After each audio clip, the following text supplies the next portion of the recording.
Hello everyone, welcome to SB institute. Welcome you all. আমি শুভেন্দু অধিকারী তোমাদের সাথে কারেন্ট অ্যাফেয়ার্সের ক্লাস নিয়ে আলোচনা করব। উইকলি কারেন্ট অ্যাফেয়ার্সের ক্লাস কিন্তু আমাদের চ্যানেলে দেওয়া হয়। শুধু যে কারেন্ট অ্যাফেয়ার্স তা নয়, সমস্ত সাবজেক্টের কনসেপ্ট প্লাস এমসিকিউ এর কিন্তু সেশন কিন্তু আমাদের চ্যানেলে দেওয়া হয়। তোমরা সেই জন্য বলবো চ্যানেলকে সাবস্ক্রাইব করে রাখো এবং পাশে থাকা বেল আইকনটি প্রেস করে রাখো তোমাদের কাজে। চলো তাহলে বেশি কথা না বাড়িয়ে আজকে ক্লাস শুরু করব। আর শুরু করার আগে একবার বলবো, যদি আমাদের ক্লাসটি তোমাদের ভালো লেগে থাকে অবশ্যই লাইক কমেন্ট এবং শেয়ার করো।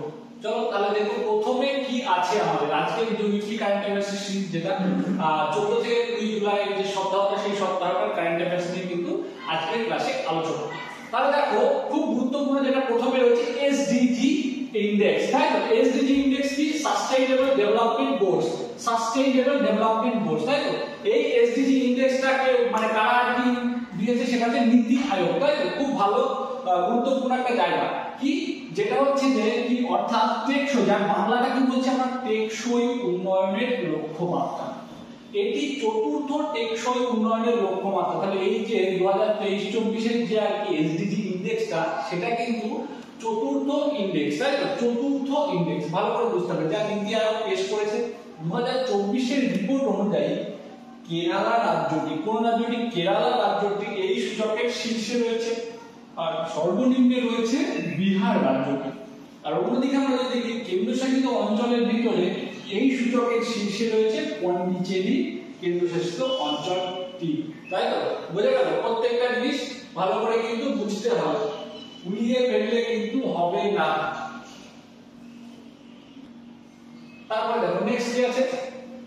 নেক্সট রয়েছে গোল্ডেন স্যান্ড মাস্টার অ্যাওয়ার্ড, খুব গুরুত্বপূর্ণ। সম্প্রতি গোল্ডেন স্যান্ড মাস্টার অ্যাওয়ার্ড জয় করেছেন সুদর্শন পট্টনায়ক, খুব গুরুত্বপূর্ণ। গোল্ডেন স্যান্ড মাস্টার কি? যারা বালিতে বিভিন্ন আর্ট বা অর্থাৎ বালির উপরে সমুদ্র সৈকত তাদের শিল্পকলা কিন্তু তুলে ধরে, অর্থাৎ স্যান্ড আর্ট যেটা, ঠিক আছে? আর কি রাশিয়ার সেন্ট পিটার্সবার্গে অনুষ্ঠিত হওয়া ইন্টারন্যাশনাল স্যান্ড স্কাল্পচার চ্যাম্পিয়নশিপ 2024, 21 জন প্রতিযোগীর ভিতরে ভারতের ওড়িশা রাজ্যের, কোন রাজ্যের? তাহলে এই যে সুদর্শন পট্টনায়ক কোন রাজ্যের বাসিন্দা?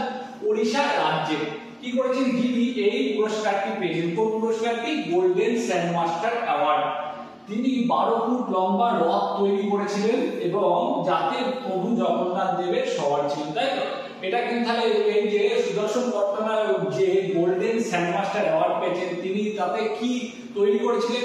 যে প্রতিযোগিতায় তিনি আর কি সফল হয়েছেন, তিনি কিন্তু জগন্নাথ দেবের 12 ফুট লম্বা একটি রথ তৈরি করেছিলেন এবং তাতে জগন্নাথ দেব, অবশ্যই রথে জগন্নাথ দেব থাকবেই, ঠিক আছে? তাহলে গোল্ডেন স্যান্ড মাস্টার অ্যাওয়ার্ড। আর এই পুরস্কারটা কোথায় অনুষ্ঠিত হয়েছে? রাশিয়ার সেন্ট পিটার্সবার্গে, ক্লিয়ার? আর প্রতিযোগী ছিল 21 জন। নেক্সট দেখো, দুটি নতুন মাকড়সার প্রজাতির কিন্তু আবিষ্কার হয়েছে। কোথায়? এই দুটি প্রজাতির মাকড়সার আবিষ্কার করেছে কেরালার ক্রিস্ট কলেজে। কোন রাজ্যের? কেরালার ক্রিস্ট কলেজের কিছু গবেষক বা রিসার্চাররা।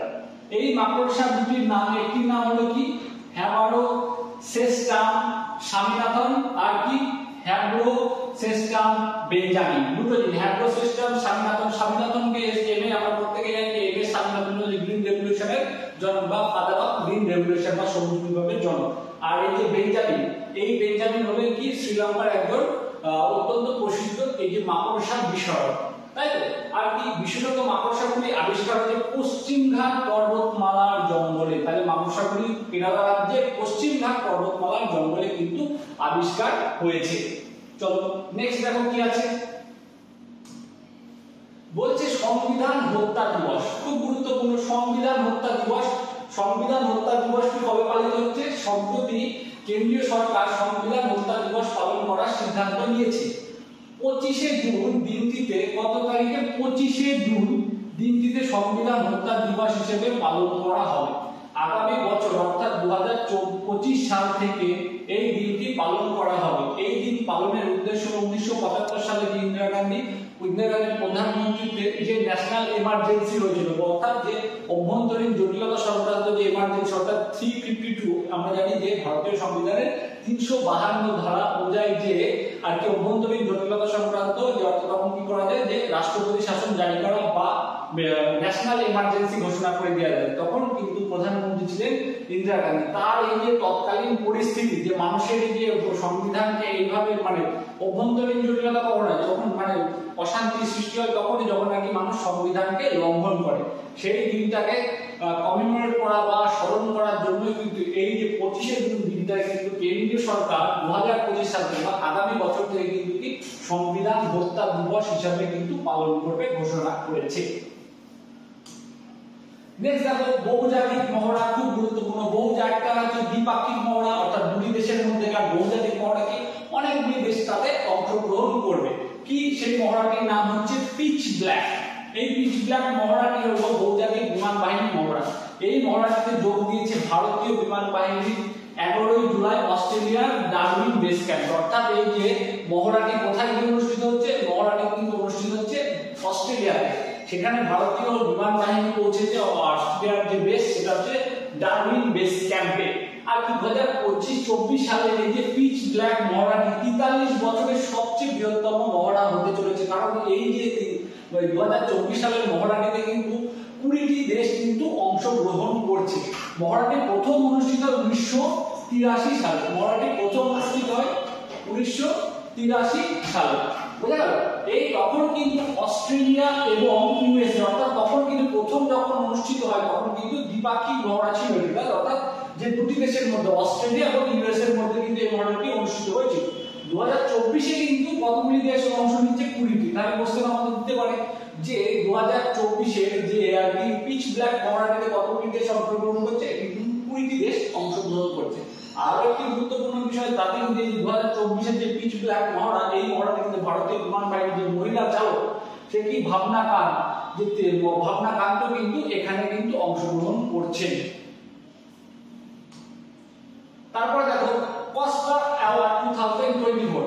ভারতের দুজন স্পেস সায়েন্টিস্ট, দুজন স্পেস বা মহাকাশ বিজ্ঞানী কি কসপার অ্যাওয়ার্ড 2024 পুরস্কারে ভূষিত হয়েছে। একজন হলেন কি প্রহ্লাদ চন্দ্র আগরওয়াল, অপরজনকে অনিল ভরদ্বাজ। তাহলে কি প্রহ্লাদ চন্দ্র আগরওয়াল এবং অনিল ভরদ্বাজ, এই দুজন ব্যক্তি কিন্তু কি হচ্ছে, এই দুজন ব্যক্তি কিন্তু যে স্পেস সায়েন্টিস্ট, তারা কিন্তু কি কসপার অ্যাওয়ার্ড 2024 এ ভূষিত হয়েছে। তাই তো প্রসপার হ্যারি মাস, তাহলে কি এই যে তার মধ্যে দেখো এই যে প্রহ্লাদ চন্দ্র আগরওয়াল কি অ্যাওয়ার্ড পেয়েছে? প্রসপার হ্যারি মাসের পুরস্কারটা পেয়েছেন, অর্থাৎ এই যে প্রসপার অ্যাওয়ার্ডের ভিতরে একটি পুরস্কার। আর অনিল ভরদ্বাজ পেয়েছে বিক্রম সরাভাই মেডেল। বোঝা গেল? মনে রাখতে হবে তাহলে কোন ব্যক্তি কোন পুরস্কারটি পেয়েছে। আর কি এই যে এটা হচ্ছে এই পুরস্কারগুলি 45তম কসপার সায়েন্টিফিক অ্যাসেম্বলি অনুষ্ঠান, যেটি সাউথ কোরিয়াতে অনুষ্ঠিত হয়েছিল, সেখানে দেওয়া হয়েছে। আর এই কসপার হলো কি কমিটি অফ স্পেস রিসার্চ, যেটি 1958 সালে স্থাপিত হয়েছে। অর্থাৎ কমিটি অফ স্পেস রিসার্চ, যেটা কিন্তু 1958 সালে স্থাপিত হয়েছে। নেক্সট দেখো বলছে কোপা আমেরিকা 2024। এই যে 2024-এর কোপা আমেরিকা ফুটবল কাপ জিতে নিল আর্জেন্টিনা কলম্বিয়াকে হারিয়ে। তাহলে কোপা আমেরিকা কাপ জিতেছে কে? কোপা আমেরিকা কাপ জিতেছে কিন্তু আর্জেন্টিনা। কাকে হারিয়ে? কলম্বিয়াকে হারিয়ে। আর্জেন্টিনার এটি কততম কোপা আমেরিকা কাপ হলো? সেটা হচ্ছে কিন্তু 16তম। অর্থাৎ আর্জেন্টিনা কিন্তু এটা 16 বারের জন্য কিন্তু কোপা আমেরিকা কাপ জিতলো। 2024 সালের কোপা আমেরিকা ফুটবল কাপের আয়োজক দেশ ছিল আমেরিকা। ভালো করে মনে রাখতে হবে টুর্নামেন্টে 20 জুন থেকে আর কি 14 জুলাই পর্যন্ত চলেছে। আর ফাইনাল ম্যাচটি কোথায় অনুষ্ঠিত হচ্ছে? ফ্লোরিডার হার্ড রক স্টেডিয়ামে। বোঝা গেল? তাহলে যে কোপা আমেরিকা ফুটবল মানে 2024 যে কোপা আমেরিকা কাপ, সেটার আয়োজক দেশ কিন্তু ছিল আমেরিকা। এটা কিন্তু আমাদের মনে রাখতে হবে। কিন্তু আর এই যে আর্জেন্টিনা কিন্তু এটা 16তম কোপা আমেরিকা কাপ হয়ে গেল। চলো নেক্সট দেখো কি আছে, world championship of legend. World championship of legend পড়াতে হবে কি, যে বিশ্ব কিংবদন্তি চ্যাম্পিয়নশিপ 2024। এই যে কিংবদন্তি চ্যাম্পিয়নশিপটা কি, এটা হচ্ছে অবসরপ্রাপ্ত খেলোয়াড়দের নিয়ে খেলা একটি ক্রিকেট টুর্নামেন্ট। তাই বলছে এটা কিন্তু কারা জিতেছে? 2024-এর যে কিংবদন্তি চ্যাম্পিয়নশিপ কিন্তু জিতেছে ভারত। কাদের হারিয়ে? পাকিস্তানকে হারিয়ে। এই টুর্নামেন্ট ভারতের দলের অধিনায়ক ছিল যুবরাজ সিং। আর ভারতের কি 5 উইকেটে কিন্তু ভারত এই ম্যাচটি জিতেছে। ওয়ার্ল্ড চ্যাম্পিয়নশিপ অফ লেজেন্ড 2024 এর আয়োজক দেশ ছিল ইংল্যান্ড। প্রত্যেকটা পয়েন্ট কিন্তু আমি গোল করে দিচ্ছি, তোমরা কিন্তু মাথায় রাখবে। প্লেয়ার অফ দা ম্যাচ হচ্ছে আম্বতি রাইডু, আর প্লেয়ার অফ দা টুর্নামেন্ট হচ্ছে ইউসুফ পাঠান। প্রত্যেকটা পয়েন্ট কিন্তু আমরা গোল করে দিই, যেগুলো আমি মানে মার্ক করে দিই তোমাদের মনে রাখার জন্য এবং মনে করে রাখার জন্য। প্রত্যেকটা জিনিসই কিন্তু গুরুত্বপূর্ণ আছে। তারপরে দেখো নেক্সট কি আছে, international day of criminal justice. International day of criminal justice খুব গুরুত্বপূর্ণ। 17 জুলাই দিনটি আন্তর্জাতিক ক্রিমিনাল জাস্টিস ডে হিসেবে পালন করা হয়। এই দিনে রোম সংবিধি গৃহীত। এই রোম সংবিধি জিনিসটা কি? রোম সংবিধি জিনিসটা হলো এমন একটা জিনিস বা এটা একটি চুক্তি যেটাকে কি আন্তর্জাতিক অপরাধ আদালত তৈরি করেছিল। তাহলে কোন জিনিসটা আন্তর্জাতিক অপরাধ আদালত তৈরি করে? এই রোম সংবিধি। এই রোম সংবিধি হলো সেই চুক্তি যেটি আন্তর্জাতিক অপরাধ আদালত প্রতিষ্ঠা করে এবং এই সংবিধি 1998 সালে 17 জুলাই কিন্তু কি গৃহীত হয়েছিল। 17 জুলাই গৃহীত হয়েছিল। সেগুলো কিন্তু এই 17 জুলাই দিনটিকে international day of criminal justice হিসেবে কিন্তু পালন করা হয়। নেক্সট দেখো আর কি ফার্স্ট অলিম্পিক ই স্পোর্টস মানে এক কথায় যেটা গেম আছে, ঠিক আছে। এই ফার্স্ট অলিম্পিক ই স্পোর্টস 2024 যার আয়োজক দেশ কিন্তু সৌদি আরব। এটাই কিন্তু গুরুত্বপূর্ণ এই স্লাইডে। এটা কি 2025 সালের প্রথম অলিম্পিক স্পোর্টস এর আয়োজক। এটা ই স্পোর্টস হবে, ঠিক আছে। ই স্পোর্টস এ বা ইলেকট্রিক স্পোর্ট যেটা এক কথায় যে কি এর আয়োজক দেশ হবে সৌদি আরব, ঠিক আছে। খুব গুরুত্বপূর্ণ 2025 এর যে ইলেকট্রনিক স্পোর্টস যেটা সেটার আয়োজক দেশ হবে সৌদি আরব। ইন্টারন্যাশনাল অলিম্পিক কমিটি এই সিদ্ধান্ত গ্রহণ করেছে। আরো একটা গুরুত্বপূর্ণ জিনিস যেটা সৌদি আরব 2027 সালের এশিয়া কাপ মেন্স কিন্তু 2027 সালে সেটাও কিন্তু আয়োজক দেশ হবে এই সৌদি আরব। চলো নেক্সট দেখবো আমরা কি আছে। দেখো আরো কয়েকটি ছোট ছোট ওয়ান লাইনার আছে, খুব গুরুত্বপূর্ণ, আমাদের কিন্তু মনে রাখতে হবে প্রত্যেকটা জিনিস। কি কি?